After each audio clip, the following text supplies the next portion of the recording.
sickle cell and the genotypes and phenotypes and all that. I'm not going to go into all that today. But the information that we should know is that sickle cell happens in most countries that have malaria. That is where sickle cell started. So because of the malaria, being human beings, our blood cells started to mutate to avoid that malaria infection. And in mutating over the years, the blood cells became sickle. That's how sickle cells started. So you notice that sickle cell is the only places that have malaria in Africa, parts of India, and in the, the Gulf. The Arab area. But mostly, it's mostly in Africa. 90% of sickle cell patients are from Africa.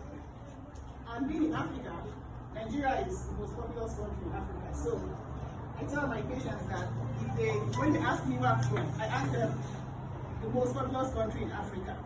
So if you know 7 black people, one of them is in Nigeria.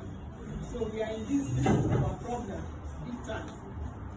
Now, the birth rate of sickle cell disease is very high in Africa. In Africa, in the blacks especially, is 1 to 365 births.